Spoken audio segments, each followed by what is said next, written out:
ഹരേ കൃഷ്ണ ഗുരുവായൂർ. അപ്പോൾ എല്ലാവർക്കും നമസ്കാരം, എല്ലാവർക്കും സ്വാഗതം.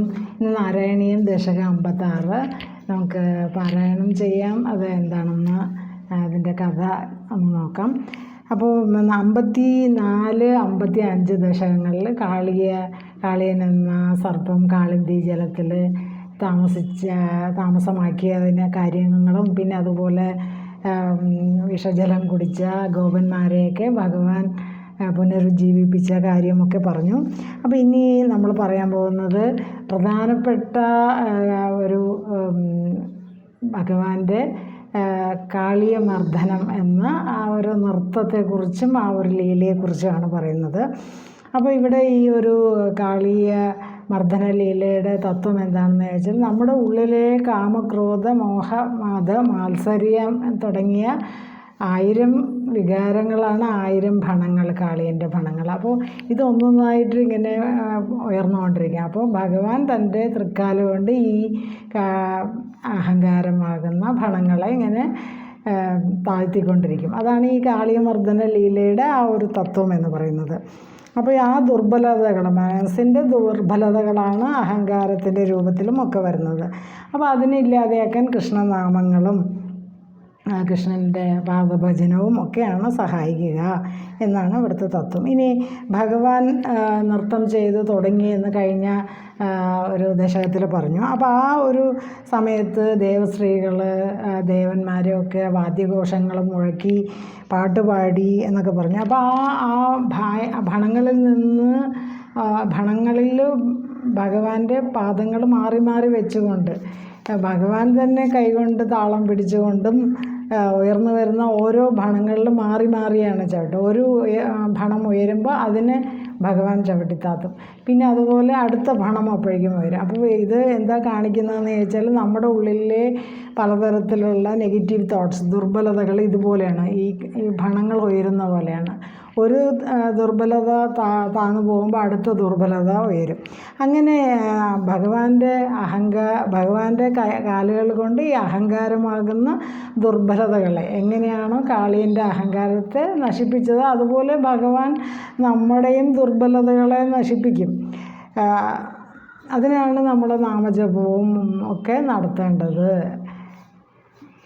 അപ്പോൾ ഈ കാളിയൻ്റെ ഭണത്തിൻ്റെ പുറത്തുള്ള ആ നൃത്തം ഒരുപാട് നേരം തുടർന്നു എന്നും, കാളിയൻ ഇങ്ങനെ ഭണങ്ങളിൽ മർദ്ദിച്ച് കാളിയൻ്റെ ഭണങ്ങളിൽ ഭഗവാൻ കൃഷ്ണൻ അങ്ങനെ നൃത്തമാടുമ്പോൾ ആ ഭണങ്ങളെല്ലാം ചതഞ്ഞറിഞ്ഞു. അങ്ങനെ ഒഴുകിയ രക്തമൊക്കെ ആ കാളിന്തി നദിയെ രക്തവർണ്ണമാക്കി എന്നും പറയുന്നുണ്ട്. അങ്ങനെ പിന്നെ ഭഗവാൻ തളർന്ന അവശനായ കാളിയനെ രക്ഷിക്കാനായിട്ട് നാഗപത്നിമാർ ഭഗവാനെ അഭയം പ്രാപിച്ചു. അങ്ങനെ അവർ ഭഗവാനെ പിന്നെ സ്തോത്രങ്ങൾ കൊണ്ട് സ്തുതിക്കുന്നുണ്ട്. അപ്പോൾ അവരുടെ ഭക്തിയും അത് നിറയുന്ന സ്തുതികളാണ്. ഭാഗവതം സ്കന്ധം 10 ചാപ്റ്റർ 16 20 ശ്ലോകങ്ങൾ. അത് വളരെ ശ്രേഷ്ഠമാണ്. അതിലെ തത്വങ്ങൾ വളരെ ശ്രേഷ്ഠമാണ്. ആ നാഗപത്നിമാരുടെ ആ ഒരു ഭക്തി, അത് മാത്രമല്ല അവരുടെ ആ ഒരു അറിവും അതിൽ നമുക്ക് കാണാം. പിന്നെ ഭഗവാൻ കാളിയനെ അവസാനം ജീവിക്കാൻ സമ്മതിച്ചു. അങ്ങനെ കാളിയനെ പറഞ്ഞു, നീ കാളിന്തി നദിയിൽ നിന്ന് മാറിയിട്ട് നീ രമണകം എന്ന സമുദ്രമധ്യത്തിലെ ഒരു ദ്വീപിലേക്ക് പോകണമെന്ന് പറഞ്ഞു. അവിടെ ഗരുഡൻ വരില്ല എന്ന് ഉറപ്പും കൂടെ ഭഗവാൻ കൊടുത്തു. കാരണം കാളിയന് ഗരുഡനെ ആണല്ലോ പേടി. അപ്പോൾ ഇവിടെ ഭഗവാൻ ചവിട്ടിയപ്പോൾ ആ ഭണങ്ങളിൽ കാളിയൻ്റെ തലയിൽ ഭഗവാന്റെ കാൽപാദങ്ങളുടെ പാട് ഉള്ളതുകൊണ്ട് ആ പാദങ്ങളുടെ പാടുള്ള സ്ഥലത്തൊന്നും ഗരുഡൻ വരില്ല. കാരണം അത്രയും ഗരുഡൻ ഭഗവാന്റെ വാഹനമായതുകൊണ്ടും അങ്ങനെ ഉപദ്രവിക്കില്ല എന്ന് ഒരു ഉറപ്പ് കൊടുക്കുകയും കൂടെ ഭഗവാൻ ചെയ്തു. അങ്ങനെ സർപ്പസ്ത്രീകളൊക്കെ ഭഗവാനെ രക്ഷിച്ചതിൽ വളരെയധികം സന്തോഷിച്ചുകൊണ്ട് ഭഗവാന് രത്നഹാരങ്ങളും പട്ടുവസ്ത്രങ്ങളും ഒക്കെ കാഴ്ചവെച്ച് നമസ്കരിച്ചു. അതുപോലെ കാളിയനും പിന്നെ ഭഗവാന് സ്വന്തം ശരീരം തന്നെ ഭഗവാൻ ഒരു പൂജാ പുഷ്പമായിട്ട് സമർപ്പിച്ചു എന്നൊക്കെ പറയുന്നുണ്ട്. അങ്ങനെ ഇത് കഴിഞ്ഞ് ഈ ഒരു ലീല കഴിഞ്ഞ് ഭഗവാൻ കാളിന്തി തീരത്ത് മടങ്ങിയെത്തി ഗോപന്മാരോടൊപ്പം സന്തോഷത്തോടെ വ്രജത്തിലേക്ക് പോകാൻ വേണ്ടി തുടങ്ങുകയാണ്. ആ സമയത്താണ് വനമധ്യത്തിലൂടെയാണ് പോകുന്നത്. അപ്പോൾ കാടെത്തിയപ്പോൾ രാത്രിയായി, ഇരുട്ടായപ്പോൾ കാട്ടിൽ എല്ലാവരും ഗോപന്മാരും ഭഗവാനും എല്ലാം ഉറങ്ങി, ഒരു സ്ഥലത്ത് ഉറങ്ങിക്കിടന്നു. അങ്ങനെ ഉറങ്ങവേ അവരൊക്കെ നല്ല പിന്നെന്താ പറയുക സുരക്ഷയോടുകൂടി തന്നെ ഉറങ്ങിയത്. കാരണം കാളിയനെ നശിപ്പിച്ച ഭഗവാന് ഇവരെ രക്ഷിക്കാൻ പറ്റുമല്ലോ. അപ്പോൾ ആ ഒരു ചിന്തയിലാണ് അവർ ഉറങ്ങിക്കിടന്നത് തന്നെ. പക്ഷേ കുറേ കഴിഞ്ഞപ്പോൾ ആ കാട്ടുതീ പടർന്ന് പിടിച്ചു. അങ്ങനെ ആ കാട്ടുതീ വന്നപ്പോൾ ഭഗവാൻ കാട്ടുതീയെ മുഴുവനും തന്നിലേക്ക് കുടിച്ച് തന്നിലേക്ക് ലയിപ്പിച്ചു എന്ന് പറയുന്നു. കാരണം അഗ്നി എന്ന് പറയുന്നത് ഭഗവാന്റെ മുഖമാണെന്ന് പറയും. അപ്പോൾ ആ ഭഗവാന്റെ മുഖമാണ് അഗ്നി എന്ന് പറയുമ്പോൾ അതിലേക്ക് തന്നെ ഈ അഗ്നിയെ ലയിപ്പിച്ചു എന്ന് പറയാം. അങ്ങനെ ദേവന്മാരുടെ ഒക്കെ തന്നെ മുഖമാണ് അഗ്നി. അപ്പോൾ നമ്മൾ അഗ്നിയെ കാണുമ്പോൾ ദേവന്മാരെയും ഭഗവാനെയുമാണ് ഓർക്കേണ്ടത്. അതിനാലാണ് ഈ അഗ്നിക്ക് പീതത്വം, മഞ്ഞ നിറം ഉണ്ടായത് എന്നും പറയുന്നു. അങ്ങനെ ദേവന്മാർ ഭഗവാനെ സ്തുതിച്ചു. ഇനി നമ്മൾ ചെയ്ത പാപങ്ങളുടെ ഫലമാണ് നമ്മൾ അനുഭവിക്കുന്ന ദുരിതങ്ങൾ, രോഗങ്ങളൊക്കെ. ആ ദുരിതങ്ങളുടെ രൂപമാണ് രോഗങ്ങൾ. അപ്പോൾ രോഗങ്ങളും ദുരിതവും ഒക്കെ മാറ്റാൻ ഭഗവാന്റെ നാമത്തെ അഭയം പ്രാപിക്കണം എന്നും ഒരു സന്ദേശം, ഒരു തത്വം നമുക്ക് ഇവിടെ നിന്ന് മനസ്സിലാക്കാം. ഭട്ടതിരിപ്പാട് എല്ലാ രോഗങ്ങളിൽ നിന്നും രക്ഷയ്ക്ക് വേണ്ടി ഭഗവാനോട് പ്രാർത്ഥിക്കുന്നു. നമുക്കും ഭട്ടതിരിപ്പാടിനോടൊപ്പം എല്ലാ പ്രയാസങ്ങളിൽ നിന്നും രക്ഷയ്ക്ക് വേണ്ടി ഭഗവാന്റെ നാമങ്ങൾ സ്തുതിക്കാം. അപ്പോൾ അങ്ങനെ പറഞ്ഞുകൊണ്ട് 56-ാം ദശകം കാളിയ ഗർവശമനവും ഭഗവത് അനുഗ്രഹവും എന്ന് പറയുന്ന പ്രധാനപ്പെട്ട ലീലയാണ് 56-ാം ദശകം. ഹരേ കൃഷ്ണ. ഗുരുവായൂരപ്പ. ധ്യാനം.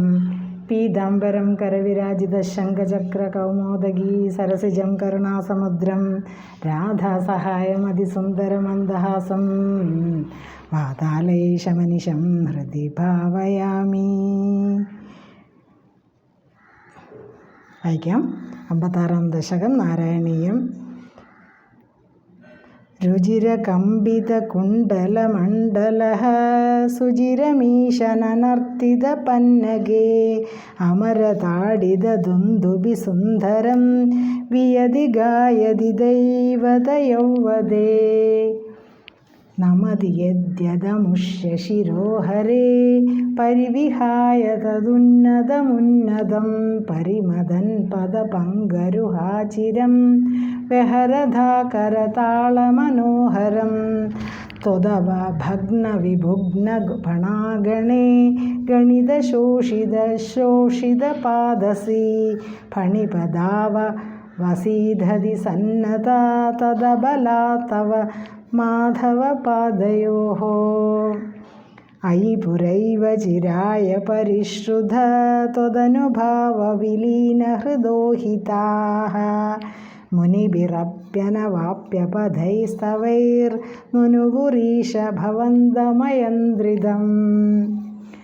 ഫണിവധൂഗണഭക്തിവിലോകന പ്രവികസത്കരുണാകുലചേതസാ ഫണിപതിർഭവദാച്യുതജീവിത ത്വയി സമർപ്പിതമൂർത്തിരവാനമത്. രമണകം വ്രജവാരിധി മധ്യഗം ഫണിരിപുർണകരോതി വിരോധിതാം ഇതി ഭവദ്വചനാത്യതി മാനയൻ ഫണിപതിർനിരഗാതുരഗൈ സമം. ഫണിവധൂജനദത്തമണിവ്രജ ജ്വലിതഹാരദുകൂല വിഭൂഷിതഃ തടഗദൈ പ്രമദാശ്രു വിമിശ്രിതൈഃ സമഗദാ സ്വജനൈർദിവസാവധോ. നിശിപുനസ്തമസാ വ്രജമന്ദിരം വ്രജിതുമക്ഷമ ഏവ ജനോത്കരേ സ്വപതി തത്ര ഭവച്ചരണാശ്രയേ ദവശകാനുരുദ്ധസമന്ദദഃ.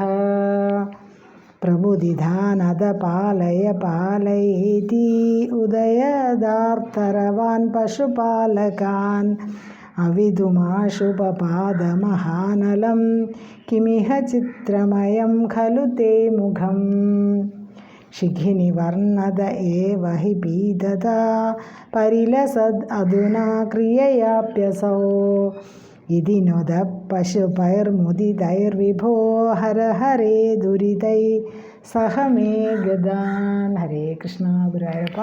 ഈ ഒരു ദശകം 56 നാരായണീയം ഭഗവാൻ ശ്രീകൃഷ്ണൻ്റെ പദാരവിന്ദങ്ങളിൽ സമർപ്പിക്കുന്നു. സർവം ശ്രീകൃഷ്ണാർപ്പണമസ്തു.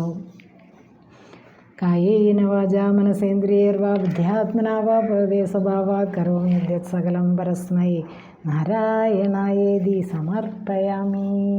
നാരായണ നാരായണ നാരായണ നാരായണ നാരായണ നാരായണ നാരായണ നാരായണ. യോഗീന്ദ്രാണാം തദംഗേഷധികസമുദരം മുക്തിഭാജാം നിവാസോ ഭക്താനാം കാമവർഷദ്യുതരികിസലയം നാദത്തെ പാദമൂലം നിത്യം ചിത്തസ്ഥിതം മേ പവനപുരപതേ കൃഷ്ണകാരുണ്യസിന്ധോ ഹൃത്വാ നിശേഷതാപാൻ പ്രതിഷതു പരമാനന്ദ സന്തോഹലക്ഷ്മീം. അജ്ഞാത്വാ തേ മഹത്വം യതിനിഗദിതം വിശ്വനാഥക്ഷമേധ സ്തോത്രം ചെയ്ത് സഹസ്രോത്തരമധികതരം ത്വത്പ്രസാദായ ഭൂയാത് വേദനാരായണീയം ശ്രുതിഷു ജജനുഷാ സ്തുത്യതാ വർണ്ണനേന സ്ഫീതം ലീലാവതാരൈർദമഹൃതാം ആയുരാരോഗ്യസൗഖ്യം സർവദാ സർവത്ര സർവേഷു ആയുരാരോഗ്യസൗഖ്യം. ഹരേ കൃഷ്ണ. ഗുരുവായൂരപ്പ. ഈ ഒരു ദശകം 56 കാളിയമർദ്ദന കാളിയഗർവശമനവും ഭഗവത് അനുഗ്രഹവും ഭഗവാന് സമർപ്പിക്കുന്നു. ഗുരുവായൂരപ്പന് സമർപ്പിക്കുന്നു. ഓം തത്സത്.